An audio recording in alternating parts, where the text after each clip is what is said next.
Stay committed to your goal even when motivation takes a break. Welcome to session 6 of chapter electrostatic potential and capacitance. And आज हम लोग पढ़ने जा रहे हैं दो most important derivation of this chapter, and in derivations को बोलते हैं सीबीएसई मोस्ट वांटेड डेरिवेशंस। और ये रिपीटेडली सीबीएसई के पेपर के अंदर दिखेंगे। अगर ये नहीं भी आएंगे तो इसके न्यूमेरिकल्स आएंगे ही आएंगे, और पिछले सालों में जो सीबीएसई ने क्वेश्चन दिए वो सब आज डिस्कस करेंगे। तो चलिए स्टार्ट करते हैं with a topic called capacitance of a capacitor with dielectric slab. तो सबसे पहले हम लोग को बेसिक पता होना चाहिए कि दो टाइप की स्लैब होती है, एक होती है कंडक्टिंग स्लैब और एक होती है डाइलेक्ट्रिक स्लैब। कोई भी ऐसी स्लैब जिसके अंदर में इलेक्ट्रिक फील्ड की वैल्यू 0 होती है उस स्लैब को बोलते हैं कंडक्टिंग स्लैब, और कोई भी ऐसी स्लैब जिसके अंदर में इलेक्ट्रिक फील्ड एग्जिस्ट करती है उसको बोलते हैं डाइलेक्ट्रिक स्लैब। और ऑलरेडी इलेक्ट्रोस्टैटिक शील्डिंग हमें यही समझाती है कि जब भी लाइटनिंग होती है, जब भी बिजली कड़कती है, तो कभी भी आपको ओपन स्पेस में नहीं खड़ा होना चाहिए, क्योंकि हमारी बॉडी कंडक्टिंग है, बिजली ऊपर से गिरेगी, हो सकता है कुछ मिस हैपनिंग हो जाए। उसको अवॉइड करने के लिए बोला जाता है कि आप किसी गाड़ी के अंदर जाके बैठ जाओ, क्योंकि गाड़ी की जो बॉडी होती है वो मेटालिक की बॉडी होती है, और inside a conductor charges reside नहीं करते, क्योंकि चार्जेस रिजाइड नहीं करेंगे तो inside a conductor electric field कितनी होगी? 0। तो चलिए स्टार्ट करते हैं with the very topic that is called capacitance of a capacitor with dielectric slab. हम लोगों ने क्या करा, दो पैरेलल प्लेट्स ले ली, प्लेट फर्स्ट, प्लेट सेकंड। दोनों की दोनों प्लेट्स इनिशियली अनचार्ज थी। जब प्लेट्स अनचार्ज थी तो हम लोगों ने क्या करा, फर्स्ट प्लेट को चार्ज करना शुरू करा, और फर्स्ट प्लेट को हमने पॉजिटिवली चार्ज करा। जब फर्स्ट प्लेट पॉजिटिवली चार्ज हुई तो उसमें हुआ इलेक्ट्रोस्टैटिक इंडक्शन। इंडक्शन की वजह से सेकंड प्लेट पे क्या हुआ, नेगेटिव चार्ज आ गया। दोनों प्लेट के बीच का जो डिस्टेंस है वो डी के इक्वल है। हम लोगों ने देखा कि जब दोनों प्लेट्स हम लोगों ने लिए तो उस केस में हमारे पास जो कैपेसिटेंस की वैल्यू आई, that is C not equals to epsilon not A by D. और इन प्लेट्स के बीच की जो इलेक्ट्रिक फील्ड थी वो थी E naught equals to sigma by epsilon naught के इक्वल। और यहां पर हम सिग्मा की जगह क्या लिख सकते हैं, this is Q by A epsilon not, right. अब हुआ क्या, हम लोगों ने एक डाइलेक्ट्रिक स्लैब को इंट्रोड्यूस कर दिया। Inside a dielectric slab electric field exist करती है, और वो डाइलेक्ट्रिक स्लैब की जो इलेक्ट्रिक फील्ड है वो पोलराइज हो जाती है। पोलराइज का मतलब होता है कि ऑपोजिट डायरेक्शन में पोलैरिटी आ जाती है। इसका मतलब क्या हुआ, ऊपर वाली जो इलेक्ट्रिक फील्ड है वो नीचे जा रही थी, बट अंदर वाली जो इलेक्ट्रिक फील्ड थी वो कहां जा रही थी, ऊपर जा रही थी। अब इस प्लेट की जो थिकनेस है वो टी के इक्वल है, मतलब इलेक्ट्रिक फील्ड दो जगह पे एग्जिस्ट करेगी, एक इस पे एग्जिस्ट करेगी और एक इस पे एग्जिस्ट करेगी।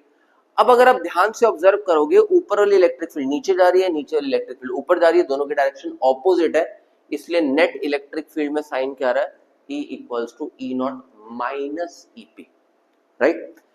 इसका मतलब अगर हम लॉजिकली देखेंगे यहां पर, तो हमारे पास जो नेट इलेक्ट्रिक फील्ड हो जाएगी that is equal to E not minus EP के इक्वल हो जाएगी, और ईपी का मतलब electric field due to polarisation.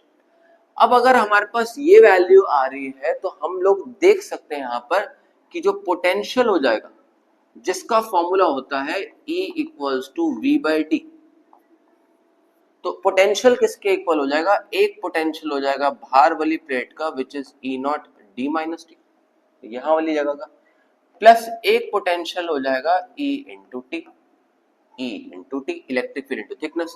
यहां पर लिखा है ई नॉट, यहां पर लिखा है ई। फर्स्ट चैप्टर डाइलेक्ट्रिक कांस्टेंट के का फॉर्मूला था ई नॉट बाय ई के। अगर k का formula E not by E के इक्वल है तो हम लोग यहां से लिख सकते हैं V equals to E not D minus T, plus E की जगह कितना आ गया, E not by K into T आ गया, राइट। क्या कॉमन आ रहा है, E नॉट। अगर E नॉट कॉमन आ रहा है तो ये रह गया D minus T plus T by K equal, right. हमें क्या निकालना है, हमें तो कैपेसिटेंस निकालना है, और कैपेसिटेंस का फॉर्मूला एक स्टेप हम और बढ़ा सकते हैं कि ई नॉट की जगह क्या आ जाएगा, सिग्मा की जगह आ जाएगा इधर Q by A epsilon not D minus T plus T by K, right. क्योंकि हमें कैपेसिटेंस निकालना है, सी जो होता है वो क्यू बाय वी के इक्वल होता है। अगर सी क्यू बाय वी की जगह है तो क्यू की जगह तो क्यू आ गया, वी की जगह कितना आ गया, Q D minus T plus T by K into epsilon not A, right. जो कट रहा काट दो, चार्ज से चार्ज कैंसिल। जब चार्ज से चार्ज कैंसिल हो जाएगा तो अब हमारे पास C की वैल्यू किसके इक्वल आ जाएगी, C equals to epsilon not A D minus T plus T by K आ गया। So this is the resultant formula for capacitance of a capacitor with dielectric slab. अब इसको मॉडिफाई करके आप ऐसे भी तो लिख सकते हो कि एप्सिलॉन नॉट ए ऊपर नीचे डी से मल्टीप्लाई कर दो, D minus T plus T by K. अब ऑलरेडी ये वैल्यू हम पढ़ चुके हैं पैरेलल प्लेट कैपेसिटर के लिए, मतलब C जो आ गया वो इक्वल हो गया C not D minus T plus T by K. मतलब ये हमारे पास एक स्टैंडर्ड फॉर्मूला आ गया।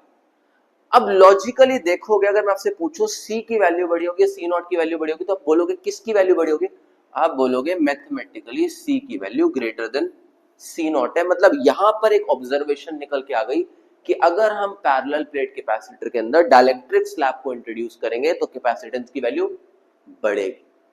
On introduction of a dielectric slab inside a parallel plate capacitor, the value of capacitance increases as per this formula. ये आपको दिमाग में रखना है। This is one of the most important derivation, right? क्या हम लोग पैरेलल प्लेट कैपेसिटर के अंदर कंडक्टिंग स्लैब को भी रख सकते हैं? आंसर इज यस, हम पैरेलल प्लेट कैपेसिटर के अंदर कंडक्टिंग स्लैब को भी रख सकते हैं। वो उसकी नेक्स्ट डेरिवेशन है, आइए समझते हैं। So next topic is capacitance of a parallel plate capacitor with conducting slab। सिर्फ एक मेजर सा डिफरेंस है कि कंडक्टर के अंदर में इलेक्ट्रिक फील्ड नहीं हो। अगर ये दिमाग में रह गया तो कुछ सेकंड्स के अंदर डेरिवेशन सॉल्व कर लोगे। आज ये समझते हैं। सबसे पहले हम लोगों ने सेम कॉन्सेप्ट यूज करा, दो पैरेलल प्लेट ले ली, इनिशियली अनचार्ज थी। उसके बाद हम लोगों ने क्या करा, इंडक्शन करा, इंडक्शन की वजह से इसको चार्ज करना शुरू करा। जब हमने इसको चार्ज करना शुरू करा तो उस केस के अंदर क्या हुआ, ये पॉजिटिव चार्ज हो गया, इंडक्शन की वजह से इसके ऊपर नेगेटिव चार्ज आ गया, और उसके बाद इसकी जो इलेक्ट्रिक फील्ड थी वो ई नॉट थी।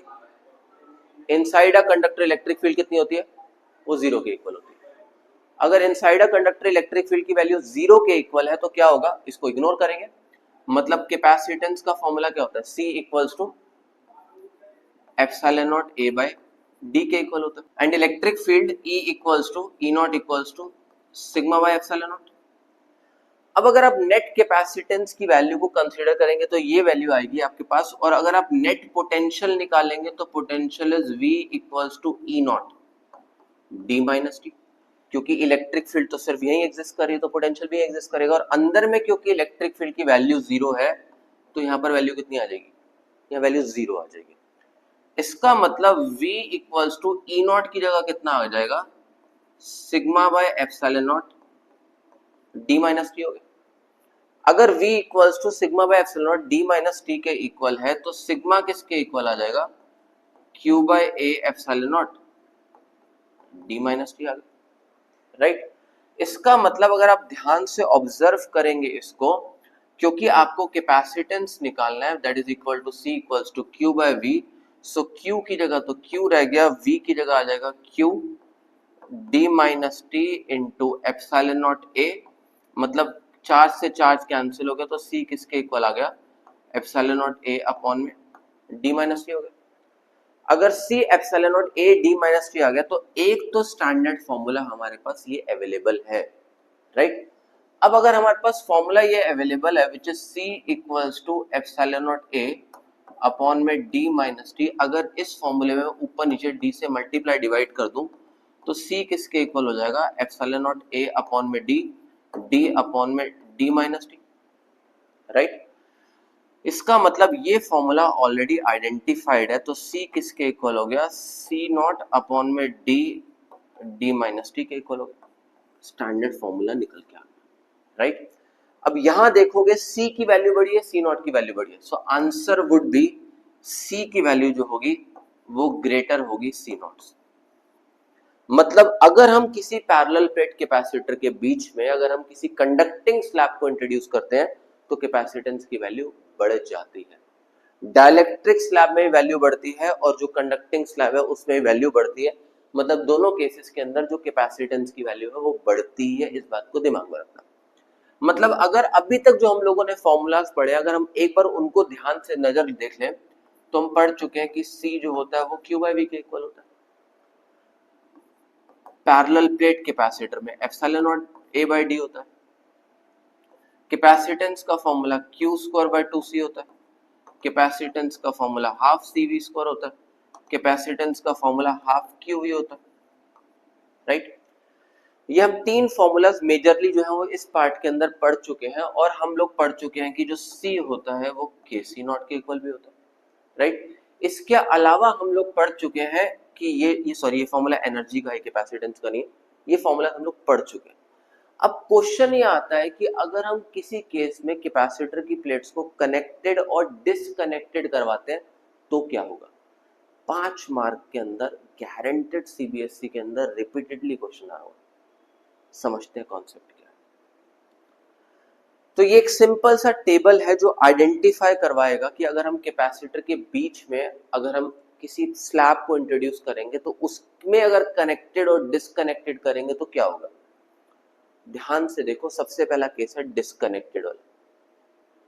अगर हम बैटरी को डिसकनेक्ट करते हैं तो क्या होगा, ये बोलता है चार्ज की वैल्यू सेम रहेगी। प्रैक्टिकली समझो, आपने 100% फोन को चार्ज कर लिया, फोन से चार्जर को हटा दिया, तो निकालने के बाद भी अगर आप फोन को यूज नहीं करोगे तो चार्जिंग तो 100% ही रहेगी, राइट। चार्ज की वैल्यू सेम रहेगी। पोटेंशियल की वैल्यू जो होती है वो V नॉट बाई के टाइम्स रिड्यूस हो जाती है। एनर्जी की वैल्यू भी के टाइम्स रिड्यूस हो जाती है। कैपेसिटेंस की वैल्यू के टाइम्स बढ़ जाती है और एनर्जी की वैल्यू भी रिड्यूस हो जाती है। ये बात दिमाग में रखना। डिसकनेक्टेड में पोटेंशियल चेंज होगा, इलेक्ट्रिक फील्ड चेंज होगी, एनर्जी चेंज होगी। चेंज का मतलब रिड्यूस होंगे, बट कैपेसिटेंस की वैल्यू सेम रहेगी। कैपेसिटेंस की वैल्यू बढ़ जाएगी के टाइम्स। अब कनेक्टेड के केस में क्या होगा, कनेक्टेड है तो बॉडी चार्ज होगी, मतलब चार्ज हो गया वो के टाइम्स हो गया। पोटेंशियल की वैल्यू कांस्टेंट होगी अगर कॉमन पोटेंशियल आ जाए, राइट। एनर्जी की वैल्यू भी सेम रहेगी, कांस्टेंट रहेगी। कैपेसिटेंस के टाइम्स बढ़ जाएगा, एनर्जी के टाइम्स बढ़ जाएगी। ये बात दिमाग में रखना।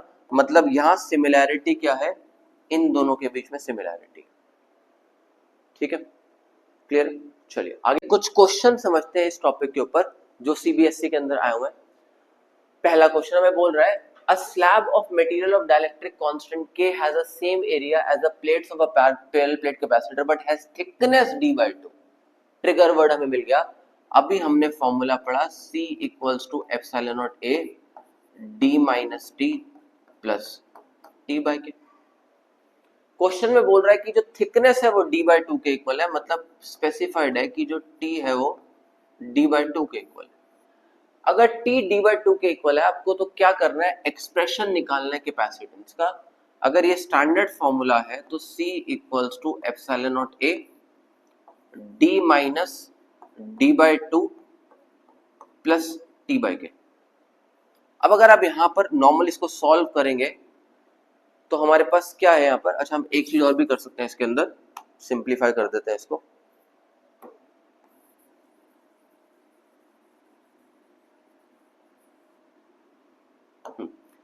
C equals to epsilon not A D minus D by 2 plus D by 2 K, right. इसका मतलब C किसके इक्वल आ गया, एप्सिलॉन नॉट A। एलसीएम लोगे या कॉमन निकालोगे, कुछ भी करोगे तो कॉन्सेप्ट तो ये यूज होगा। अगर आप D कॉमन निकाल देते हो तो आपके पास क्या रह जाएगा, 1 minus 1 by 2 plus 1 by 2 K, right. That means C equals to epsilon naught A by D. 1 minus 1 by 2 is 1 by 2. 1 by 2 1 by 2 K, right.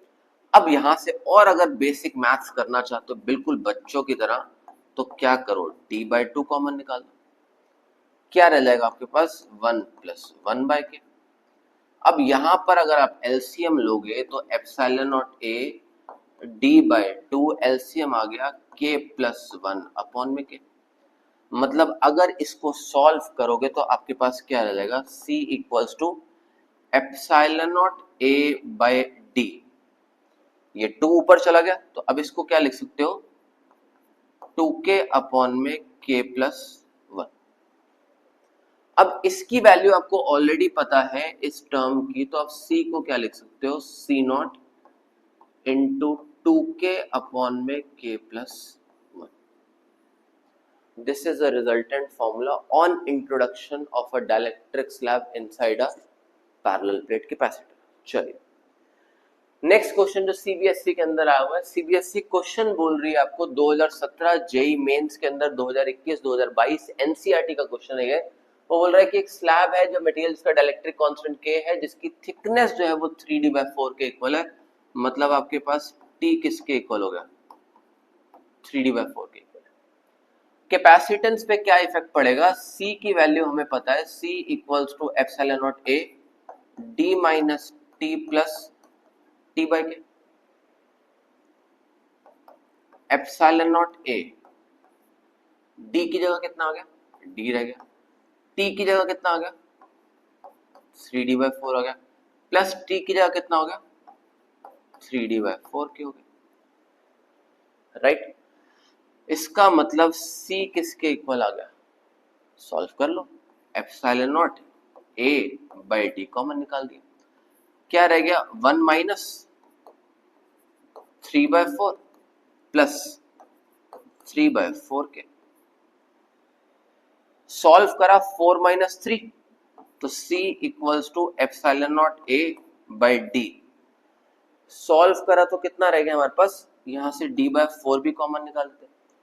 4 minus 1 4 minus 3 1/4, 1/4 मतलब ये रह गया 1, और यहां सिर्फ 4 कॉमन निकाला तो कितना रह गया, 3/k रह गया.